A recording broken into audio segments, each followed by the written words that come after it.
Hello, हाय, नमस्ते, love infinite tarot channel में आप सभी का हार्दिक स्वागत है। जानेंगे कि क्या चीज़ है जो आपको खुद में चेंज लानी है, बदलाव लाना है, परिवर्तन लाना है। क्या चेंज आपको करने चाहिए ट्विन फ्लेम जर्नी में होते हुए? क्या आपका ट्विन फ्लेम वाकई आपसे कमिटेड है या कुछ आगे की तरफ एक्शन लेना चाह रहे हैं, बढ़ रहे हैं आगे कि नहीं? तो ये बिना देर किए चलते हैं। जी हाँ, तो क्या चेंज आपके अंदर आना चाहिए, ये हम इस क्लासिक डेक से देख लेते हैं।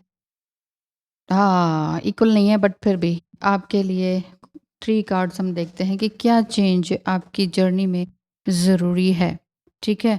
Bottom of the deck night of cups की एनर्जी, यानी कि बदलना आपको ही है थोड़ा-सा। और नाइट ऑफ पेंटिकल्स का भी कार्ड है। थोड़ी स्लो गति से ही है पर है। Oh no! बदलना आपको ही है। Oh my God! क्या है आपकी चीज़, आपकी एनर्जीज़ इस तरह से कुछ नेगेटिव एनर्जी समथिंग, कुछ बंधन, कुछ एडिक्शन इस तरह के आपके दिखाई देते हैं। कुछ एडिक्शन में तो नहीं फँस गए हैं आप, या फिर डिवाइन मैस्कुलाइन को ही या अपने लवर पार्टनर को ही बहुत ज़्यादा ऑब्सेसिव होना, या उनसे एंग्ज़ायटी में आना, या ये सोचना कि पता नहीं क्या होगा हमारा, क्या है, क्या नहीं है। हो सकता है कि आपके पार्टनर ने कहीं और मूव ऑन कर लिया हो, कहीं और शादी कर ली हो, या बात नहीं कर रहे हो। इसी चीज़ की डर और एंग्ज़ायटी आपके अंदर है और आप काफ़ी स्टैग्नेंट फ़ील कर रहे हैं। चेंज होना होगा।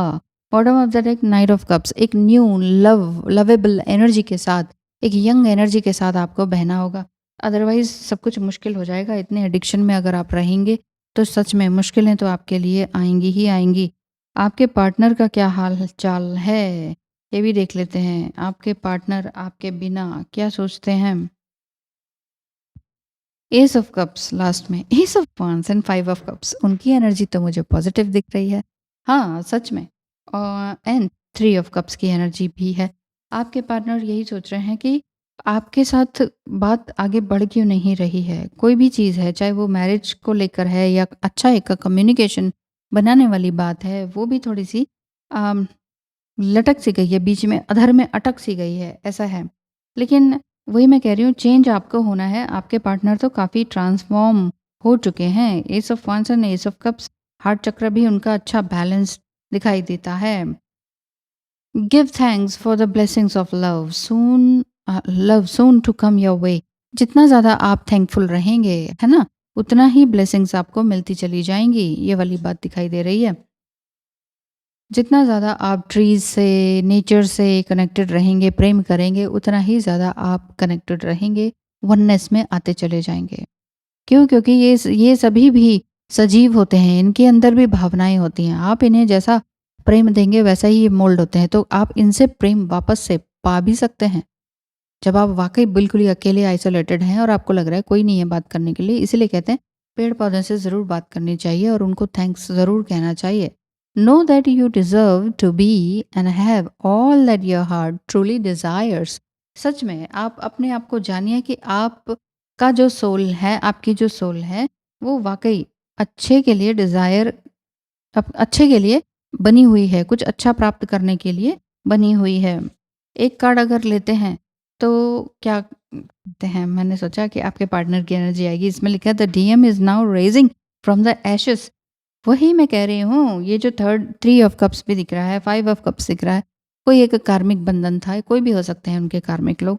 उन सब चीज़ों से, अपने इमोशनल टर्मोइल से भी, आप दोनों के बीच के कनेक्शन से, लड़ाई झगड़े से भी वो वाक़ई बहुत आगे बढ़ रहे हैं, रेज़ कर रहे हैं, rises from the ashes, raising from the ashes, राख से, खाक से, क्या बोलते हैं, है ना? वो आगे बढ़ने की तरफ है। बट दो anxiety इंटेस concerning the coming events, he stepped forward onto his path. अपने रास्ते पर, वो सही रास्ते पर चल रहे हैं। यानी कि he is really coming towards you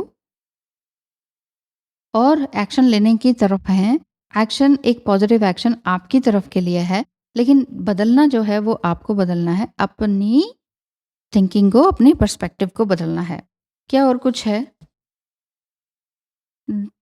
This is the time to look at myself. Why I did that to you, the only person I ever truly loved. ये आपने अपने आप को कहना है या फिर ये आपके पार्टनर कह रहे होंगे। एक और देखें, हिज एनर्जी, उनकी एनर्जी क्या कहती है? When I first met you, जब मैं तुमसे पहली बार मिला तो मैंने ये कभी इमेजिन ही नहीं किया था कि तुम्हारे साथ मेरा इतना स्ट्रॉन्ग फीलिंग्स जुड़ जाएगा। हो सकता है कि आपके पार्टनर ने आपसे लड़ाई झगड़ा या कुछ बीच में समथिंग ब्लैक मैजिक भी हो सकता है, किसी और ने किया हो आप दोनों को अलग करने के लिए, क्योंकि यहाँ पर 2 लवर्स भी हैं। 2 लवर्स जो हैं एक चेन से बंधे हुए हैं, जो कि एक ब्लैक एंटिटी के अंडर हैं। ठीक है? तो आप उनके अगेंस्ट नहीं जा पाए और हो सकता है कि आपका डिवाइन मैस्कुलाइन या पार्टनर जो है, वो किसी थर्ड पार्टी में चले गए हों। कोशिश की हो जाने की, लेकिन उनकी एनर्जी आप तक ही वापस आती है। ये वाली बात दिखाई दे रही है। हुँ, और वापस आई है। इसीलिए वो अपनी पुरानी चीज़ों को भी याद कर रहे हैं और देख रहे हैं कि आगे मुझे सच में आगे बढ़ना भी चाहिए कि नहीं, और वो वाक़ई बढ़ रहे हैं। एक पॉज़िटिव वे में उनका दिखाई देता है। स्टार सीड कार्ड से देखें, लव का कार्ड आ रहा था। स्टार सीड कार्ड्स आपके लिए किस तरह की गाइडेंस देकर जाते हैं? चलिए, तो आपको बदलने की ज़रूरत अगेन लव, ब्यूटीफुल। वो लव कार्ड बीच में आया था ना, और ये जंप करके फिर से लव।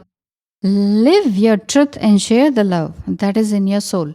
आपके सोल में जो भी प्रेम है उसको आप आगे बढ़ाइए, ना कि अपनी अपनी एंजाइटी और डर को आगे बढ़ाने की ज़रूरत नहीं है। प्रेम ही है जो हम आगे बढ़ा सकते हैं, कि दूसरों को दे सकते हैं। चैनल, हो सकता है इस समय में कुछ चैनल मैसेज आपको मिल रहे हों, हो सकता है ड्रीम के थ्रू, हो सकता है सिंक्रोनिसिटीज कुछ इस तरह की हो रही हों। You are a channel through which healing energy reaches the world. आप एक चैनल हैं, आप एक माध्यम हैं। चैनल मीन्स माध्यम। आप एक माध्यम हैं जो कि आपके थ्रू दुनिया को हीलिंग मिल रही है। वही मैं कह रही हूँ, हीलिंग आप ट्रीज से ज्ञात कीजिए, प्राप्त कीजिए, एंड देन ह्यूमन बींग्स में फैलाइए। मेन वही मैं कहती हूँ, छोटे छोटे एडिक्शंस है ना, चाहे वो आपका ड्रिंकिंग के हो, स्मोकिंग के हो, किसी और तरह का एडिक्शन हो, ये सभी छोटे एडिक्शंस इसलिए हैं, वैसे तो ये बहुत बड़े हैं, है ना? ज़िंदगी ख़त्म कर देने वाले हैं, दूसरे की भी अपनी भी। लेकिन इनको इनसे ऊपर अगर आप बढ़ सकें, आप अपना एक बड़ा उद्देश्य, सोल पर्पस बना लें, तो फिर ये छोटे-छोटे एडिक्शंस ही माने जाएँगे और ये जल्दी ही छूट भी जाते हैं, ख़त्म भी हो जाते हैं। तो आप एक चैनल हैं, आप एक माध्यम हैं, बदलना आपको ही होगा। आप अपना पर्सपेक्टिव चेंज कीजिए, आप नेगेटिव एनर्जी से, कार्मिक लोगों से बाहर निकलिए, अपने अंदर प्यार को बरसाइए, पुरानी पिछली कड़वी बातों को भूलने की कोशिश करें, एंड देन प्रेज़ेंट में रहने की कोशिश करें। स्टैग्नेंट होने की ज़रूरत नहीं है, एक स्टेप आप थोड़ा-सा फॉरवर्ड करें, क्योंकि ये तो आगे बढ़ ही चुकी हैं, ये बात। Thank you so much, all the best.